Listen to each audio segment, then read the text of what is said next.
Impeachment का प्रावधान है कॉन्स्टिट्यूशन के अंदर 2/3 मेजोरिटी से।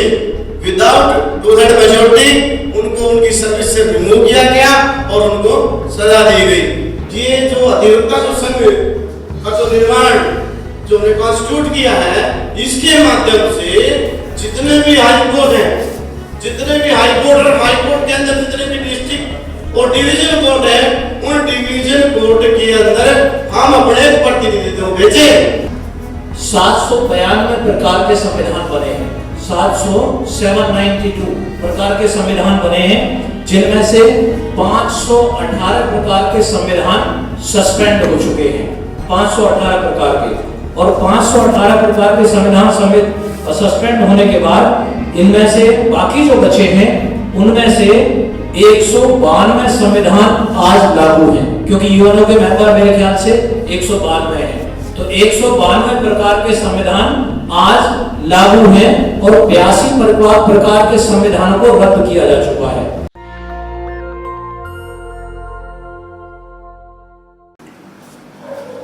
छत्तीसगढ़ के अंदर 17 SC/ST जो जजेस थे, जिनको जबरन उनको रिटायरमेंट दिलाया, जबरन रिटायरमेंट दी गई।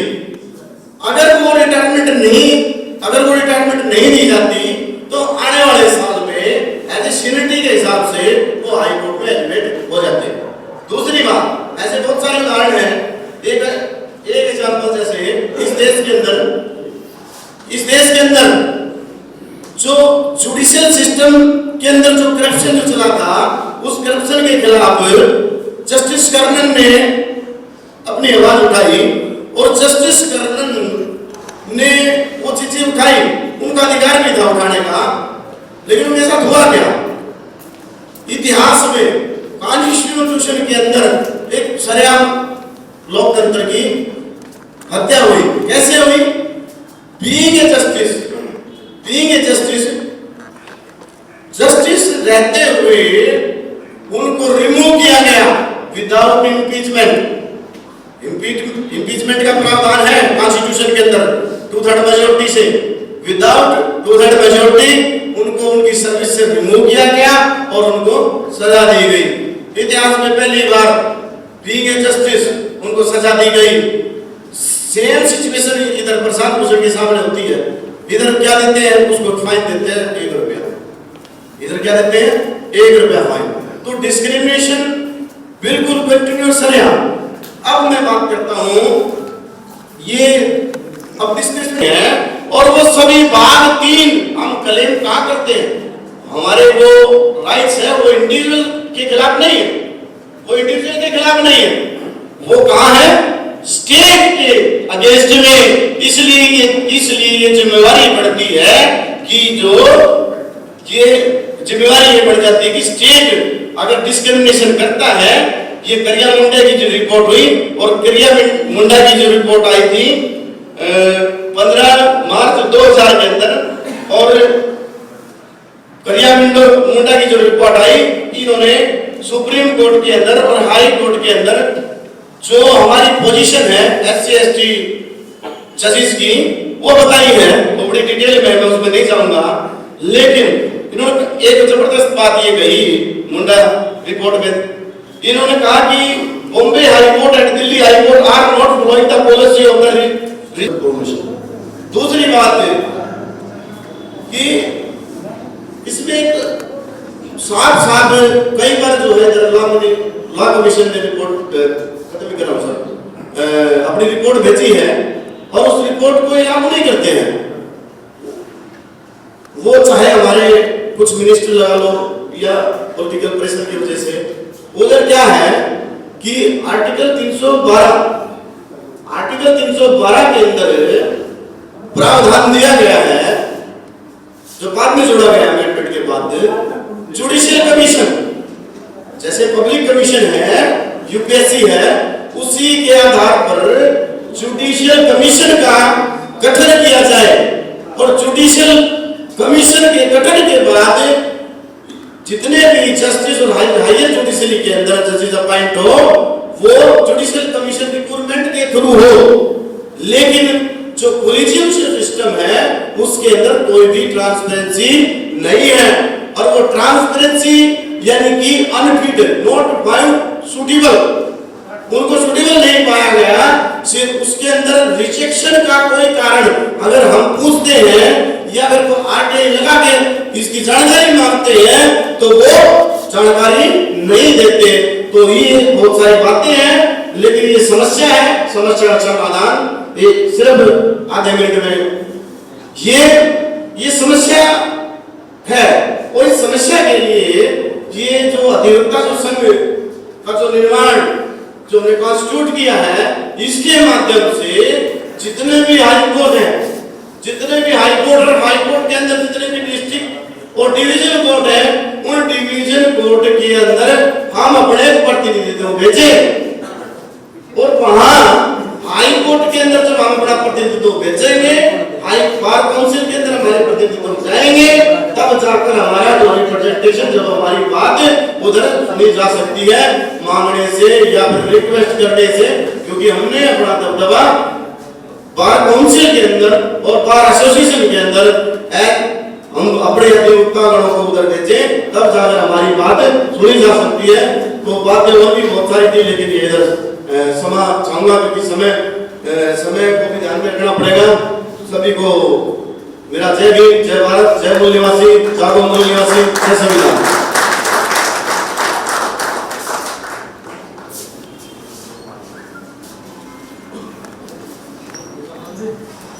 थैंक यू एडवोकेट डाक साहब। साथियों, जो क्रक्स है इनका ये है कि देखिए, जब तक हमारा रिप्रेजेंटेशन नहीं होगा बार में, जब तक बार और बेंच में हमारा रिप्रेजेंटेशन नहीं होगा, तब तक हमारी समस्याओं का समाधान भी नहीं होगा। हमें पहले बार में अपने सर से 3 प्रोफेसर्स ने दुनिया के संविधान 1789 से लेके और आज तक सभी संविधानों का अध्ययन किया है, और उस अध्ययन के बाद उन्होंने एक निष्कर्ष निकाला है, और उस निष्कर्ष में ये पाया है कि दुनिया में 792 प्रकार के संविधान बने हैं। 792 प्रकार के संविधान बने हैं, जिनमें से 518 प्रकार के संविधान सस्पेंड हो चुके हैं। 518 प्रकार के, और 518 प्रकार के संविधान सस्पेंड होने के बाद इनमें से बाकी जो बचे हैं, उनमें से 192 संविधान आज लागू हैं, क्योंकि यूएनओ के मेंबर मेरे ख्याल से 192 हैं। तो 192 प्रकार के संविधान आज लागू हैं, और 82 प्रकार के संविधानों को रद्द किया जा चुका है।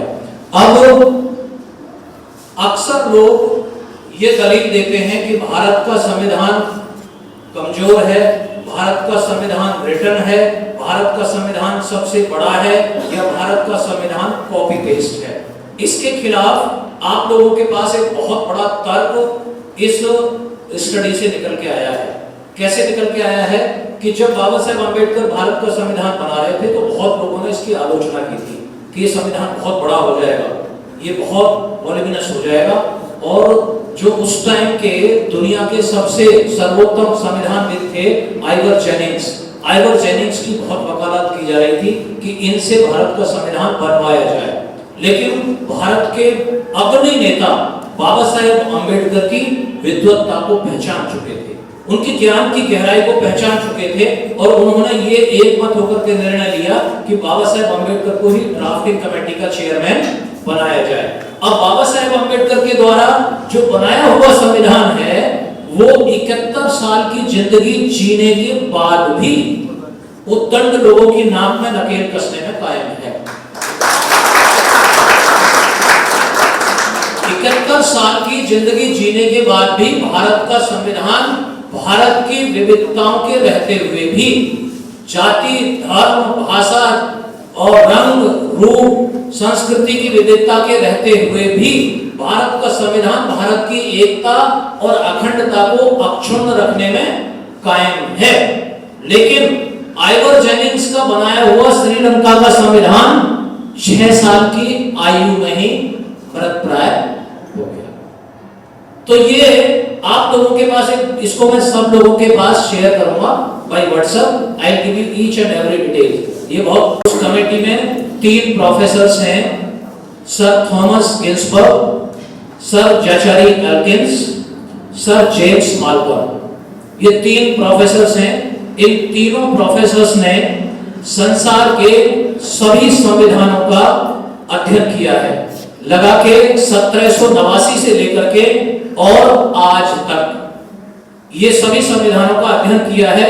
और उसमें ये पाया है कि दुनिया में जो 792 प्रकार के संविधान प्रचलन में थे, 792 प्रकार के संविधान प्रचलन में थे, उनमें से 518 प्रकार के जो संविधान हैं वो बदले जा चुके हैं। 518 प्रकार के संविधान बदले जा चुके हैं और बाकी बचे संविधानों में से 192 प्रकार के संविधान आज चलन में हैं।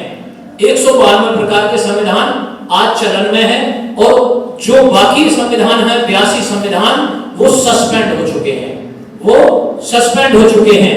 अब अगर आप देखें तो दुनिया के संविधानों की जो औसत आयु है, औसत आयु वो 17 से और 18 साल के बीच में रही है। और लैटिन अमेरिका में ये रिकॉर्ड और भी ज्यादा खराब है। 12.4 से लेकर 10.2 साल तक की उम्र संविधानों की रही है लैटिन अमेरिकी कंट्रीज में। और वेस्टर्न यूरोपियन ब्लॉक में जो संविधानों की आयु रही है वो 19 साल से लेकर 32 साल तक रही है। 19 साल से लेकर 32 साल तक रही है। तो इसका मतलब क्या हुआ कि भारत के संविधान ने दुनिया भर के सभी संविधानों से ज्यादा जिंदगी जी टॉप करता है। एससी आईएएस की परीक्षा को टॉप करता है। आप नेशनल जुडिशियल कमीशन बना के देखिए, हम नेशनल जुडिशियल कमीशन में टॉप करके दिखाएंगे। साथियों, संविधान की उद्देशिका कुछ बोलती है। उद्देशिका ये बोलती है कि इस संविधान में जो भी कुछ निहित है मैं सार हूं, इसका मैं सार हूं और इस सार को प्राप्त करने के लिए आप संकल्प लेंगे। तो यहां से जाने से पहले उद्देशिका का संकल्प भी हम सब लोगों को लेना है। उसके पहले आज के प्रोग्राम के जो अध्यक्षता कर रहे हैं, जो राष्ट्रीय डॉक्टर अंबेडकर राष्ट्रीय अधिवक्ता संघ के राष्ट्रीय संयोजक हैं, जिनकी पहल से ये संगठन खड़ा हुआ है और जिन्होंने हम सब लोगों के बीच में एक चेतना जागृत की है कि भाई राष्ट्रीय स्तर का अधिवक्ताओं का संगठन खड़ा होना चाहिए अगर हमें इस देश में संविधान को लागू करना है। तो इस उद्देश्य को प्राप्त करने के लिए ये संगठन जो फलीभूत होता नजर आ रहा है, जो हमारा लक्ष्य है, आज अगर दिल्ली में ये अधिवेशन हो रहा है तो ये इस बात का संकेत है कि हम अपने उद्देश्य की तरफ बढ़ रहे हैं। नेशनल दस्तक की आपसे गुजारिश है कि अगर इसको बचाना चाहते हैं तो नेशनल दस्तक को सब्सक्राइब करने के लिए रेड कलर के सब्सक्राइब बटन को दबाएं, फिर बेल आइकन की घंटी दबाएं। नेशनल दस्तक को बचाने के लिए बहुत जरूरी है कि हर खबर को शेयर करें, लाइक करें, कमेंट जरूर करें।